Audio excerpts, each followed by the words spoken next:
9 de la mañana, 18 minutos. Nos metemos en otros temas de actualidad. Momento de darle la bienvenida al presidente del CODICEN, a Robert Silva. Hay muchos temas para conversar. Uno de ellos, lo que está pasando hoy, que es este paro dispuesto por los gremios de la enseñanza a nivel nacional y de educación pública y privada. Primero que nada, bienvenido. Muchas gracias, un gusto estar acá como siempre. Un gusto recibirlo. Bueno, ¿cómo se está desarrollando la jornada? El principal eje de las autoridades era asegurar la alimentación a los niños que lo requieren. ¿Cómo se está organizando eso hoy? La verdad que los datos que tenemos es que las escuelas en su mayoría están todas abiertas, los jardines de infante también, todos los liceos, todas las UTU están abiertas, por eso la exhortación a las familias a que manden a sus hijos y a que los estudiantes a que concurran. Tenemos la afectación propia de los docentes que faltan, que estamos habitualmente en educación media en un 30% secundaria, 20% la UTU de adhesión a los paros, 30, 34, 20, 21, 22. Por ahí estamos, un poco más a nivel nacional en primaria. En primaria tenemos la particularidad de que sobre todo en Montevideo y Canelones y algunos casos puntuales del interior hay escuelas cerradas porque faltan todos los docentes o porque el docente que pretende ir, y eso lo vamos a reglamentar, lo vamos a conversar, tiene la particularidad de no sabe si tiene que atender a todos los que van, etc. Pero entonces, al tener las escuelas cerradas, hemos dispuesto ese servicio de alimentación con escuelas que están abiertas y que entregan viandas y está todo dispuesto. El programa de alimentación escolar de primaria ya organizó todo. La familia que vaya hoy y encuentre la escuela cerrada, ¿qué debe hacer entonces? La familia que encuentre la escuela cerrada, que se supone que se habrá dialogado con la familia, siempre pedimos eso para que no haya la sorpresa de concurrir y que esté cerrada, tiene escuelas de referencia en donde se le debe haber informado y si no está publicado en los medios de comunicación de la educación, las escuelas de referencia cercanas que están abiertas con servicio de entrega de vianda. Sin perjuicio, otras escuelas abiertas que tengan los comedores están autorizadas a recibir niños de escuelas cercanas que no funcione el comedor porque estén cerradas y contratar menú de emergencia, que es también lo que se ha autorizado por parte de primaria, es decir, que las escuelas puedan comprar y luego se les reintegra el dinero gastado. Silva, ¿cuántos días de clase se han perdido por medidas sindicales? Por medidas sindicales, según lo que nosotros tenemos, varía. En primaria está entre 5 y 6, si se considera ADEMU, que hizo un paro hace poco. En secundaria tenemos entre 10 y 11 días, según si se considera FENAPES o ADES, pero tenés centros educativos como el IABA que están en torno de 20 días, entre las ocupaciones, los paros de docentes o de estudiantes, etc. Es casi un mes de clase. Sí, 20 días es un mes, un poquito más de clase, sí. Ahora, los sindicatos y sobre todo FENAPES, por ejemplo, que es quien nuclea prácticamente a todos los sindicatos de la educación secundaria, señala que se han perdido 300.000 horas de clase desde el inicio, desde el comienzo de este año, que equivale aproximadamente a una semana de clase. ¿Qué se le responde al respecto y qué argumentos maneja la administración también? Bueno, la realidad respecto de la elección de horas en secundaria no es distinta de lo que ha pasado otros años. 2023 no difiere nada a periodos ni a administraciones. Tiene alguna particularidad, tiene dos cosas que hay que atender que son bien importantes. La número uno, ustedes saben que secundaria siempre tiene un entorno de un 2 o un 3% de horas que lamentablemente a lo largo y ancho de todo el país, según el tipo de asignatura de que se trate, no se asigna, porque hay déficit de profesores. Luego tenemos un segundo problema que es la cantidad de licencias que se piden. Nosotros tenemos, el año 2022 comenzamos el estudio y lo vamos a poner a consideración de los actores de la educación, tuvimos una cantidad de licencias realmente significativas. ¿Y ahí no hay suplencias que puedan cubrir nosotros esas tenemos vacantes? suplencias, pero llega un momento que tenemos licencia del titular, licencia del suplente, licencia del suplente. ¿Pero qué son licencias médicas? Son ¿Qué tipo de licencias? En una enorme cantidad licencias médicas. Y luego la cantidad de licencias que se permiten por estatuto de funcionario. Entonces eso realmente impacta en las comunidades. O sea, tenemos dos realidades y ustedes escucharán que a veces los padres dicen, bueno, falta profesor de historia, falta de informática. Tenemos, por ejemplo, en informática secundaria nos ha explicado que hay un déficit de profesores. Hay un déficit importante. Luego tenemos asignaturas como física, química, matemática, inglés, que tienen problemas para la provisión de horas, sobre todo en los contextos más alejados. Entonces, esa es una realidad que también la tenemos que trabajar. Para secundaria he hecho llamados complementarios que están terminando y la semana próxima espero tener novedades para cubrir con otras figuras que incluso no estén en los listados de docentes para poder atender la situación. O sea, que hay chiquilines de liceo que no han podido tener, por ejemplo, inglés o informática en lo que va del año. Son los menores casos, pero sí, lamentablemente existe. Silva, en las últimas horas ha habido idas y vueltas entre los sindicatos, respuestas de su persona, un poco intermediando nosotros los periodistas. Desde los sindicatos hoy el paro está vinculado a la rendición de cuentas y en contra de la reforma educativa.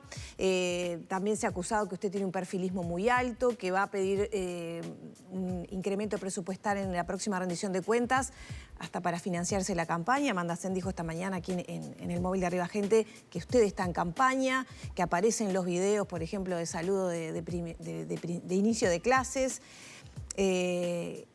Ustedes dicen que se está avanzando en la transformación educativa, que redunda en beneficios para todos. ¿Con qué se queda la gente en ese ida y vuelta que estamos asistiendo permanentemente? Yo lo que le pregunto a la gente es, ¿qué proponen los sindicatos? Les pregunto a ustedes, como periodista informado. No están de acuerdo con nuestro proceso de transformación, no están de acuerdo con el marco curricular, no están de acuerdo con desarrollar 10 competencias para la vida, para generar mayores herramientas e instrumentos, saber hacer, no están de acuerdo con las progresiones, no están de acuerdo con el nuevo plan, no están de acuerdo con la nueva evaluación. Bueno, muy bien.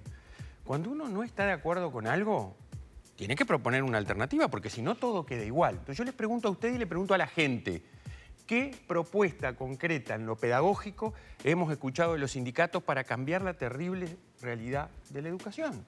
Bueno, de los docentes ha habido propuestas de las ATD, ¿Ejemplo? diferentes... ¿Cuál? Bueno, yo ahora no las tengo presentes, pero he hecho notas y sí han...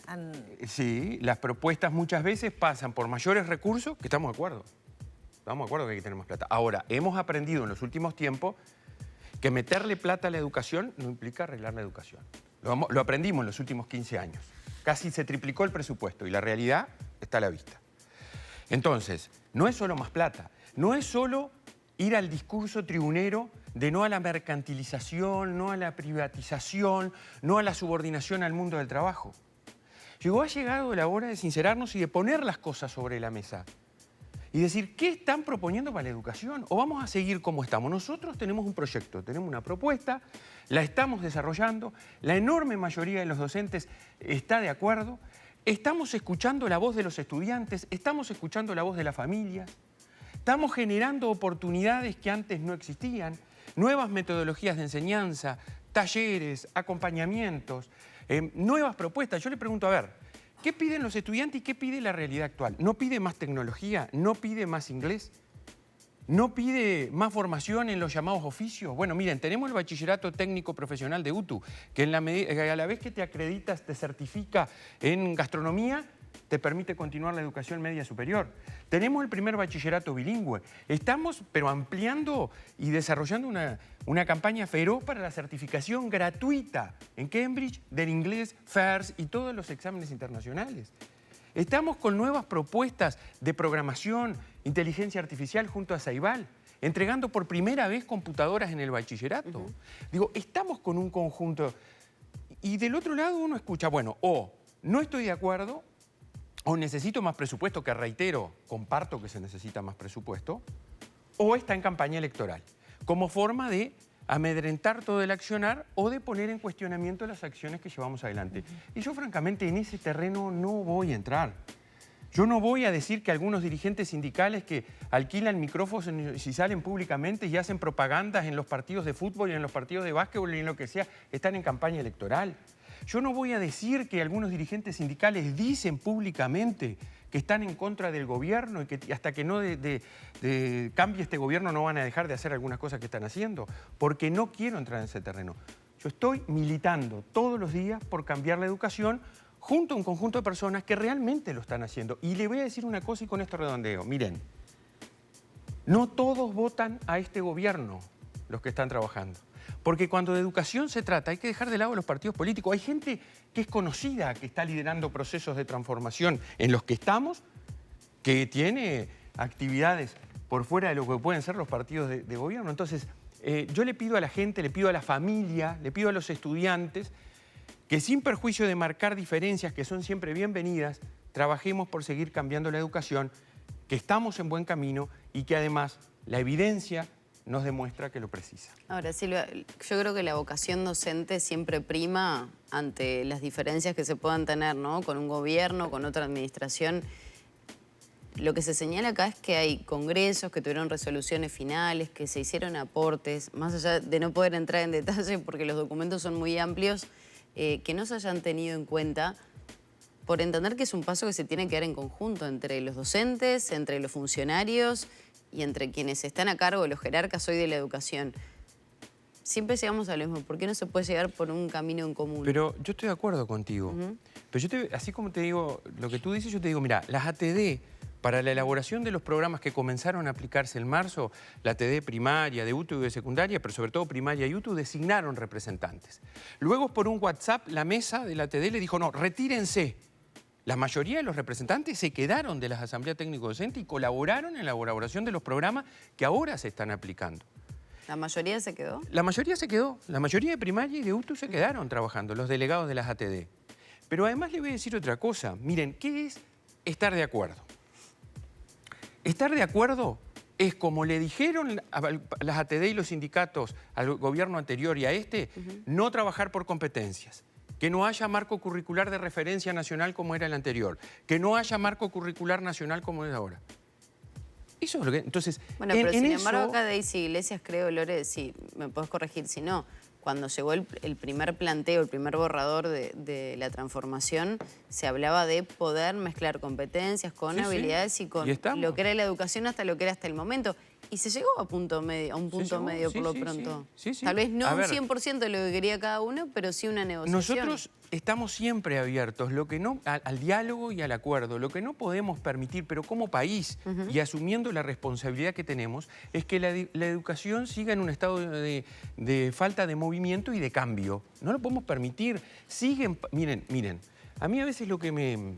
Y lo voy a decir con estas palabras, a mí me desespera a veces que nosotros sigamos en discursos ideológicos, ortodoxos, filosóficos, como lo queramos identificar, y cuando ustedes recorren las periferias, las zonas de mayor vulnerabilidad y pobreza, se nos caen, pero de a miles los estudiantes.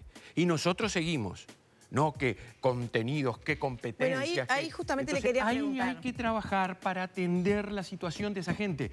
¿La atendemos haciendo lo mismo? No. Entonces nosotros tenemos un camino y decimos, vamos por acá para tratar de mejorar la educación. Y estamos convencidos que vamos por el buen camino. A propósito de situaciones y zonas vulnerables y sobre todo del trabajo que hace secundaria, le quería preguntar, porque esta semana estuvo aquí la directora, la coordinadora del Observatorio de Seguridad de la Alimentación de la Universidad de la República, con ese trabajo que hicieron con familias de Punta de Rieles y de Bella Italia. Y bueno, había números alarmantes de situación de inseguridad alimentaria en chiquilines que asisten a secundaria, en adolescentes. ¿Se está pensando en abordar de alguna manera esa situación? Punta de Rieles es un claro ejemplo.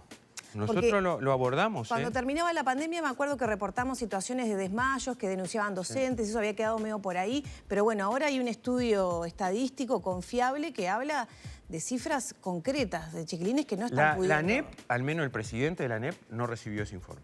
No sé de qué se trata. Sí quiero decir que nosotros estamos abordando el tema en general, sin hacer militancia política, como algunos hacen, lamentablemente. Ponen de rehén a los estudiantes en cuestiones vinculadas a la alimentación o ponen de rehén al sistema educativo. ¿Pero se está refiriendo que el observatorio No estoy refiriendo al observatorio, bueno, no, de ninguna manera. Digo algunos que tienen el micrófono y que salen y dicen y quieren plantear un caos, cuando en realidad lo que hay son situaciones complejas que las estamos teniendo. Ejemplo, Punta de Rieles. ¿Qué hay por primera vez en Punta de Rieles que no había? Un liceo de tiempo completo. María Espínola, el Liceo 77, que tiene 3 comidas diarias.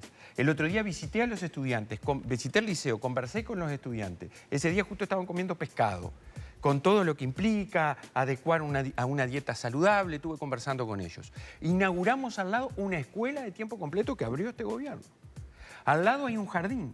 Entonces, no es que las cosas no se estén haciendo. Hay problemas y estamos interviniendo conjuntamente, y a mí me gusta en esto ser claro, sin rehuir a la responsabilidad que tenemos. No es competencia estricta de la ANEP. ¿Tá? Hay un tema vinculado a políticas sociales donde la educación es una y la propia educación tiene políticas complementarias. Una la alimentación, otra la salud y en particular la salud mental, entre otras acciones que desarrollamos. Claro, pero ¿qué pasa con esos estudiantes que no pueden progresar? Después también nos llama la atención los números de deserción, ¿no? Pero claro, si un chiquilín, porque lo que decía el estudio es, el comportamiento es como adulto, ¿no? La responsabilidad de proveer al hogar, al igual que los padres para proveer a los hermanos pequeños. Y no cumplen con las necesidades nutricionales básicas. ¿Qué estudio puede desarrollar un pero adolescente? Estamos de acuerdo, pero eso sabés que... ¿Cuáles son los planes para ampliar este trabajo que usted Pero menciona? eso lo pensaron un conjunto de mujeres y hombres en la educación hace más de 100 años. Pero no se ha resuelto. No, ¿cómo que no? Si tenemos y bueno, comedores si todavía hace hay chiquilines más que tienen de 100 hambre y no años. pueden ir al liceo, no se resolvió. No, pero se resolvió. Se resolvió en la medida que somos un país ejemplo en el mundo, que hace más de 100 años tenemos comedores escolares.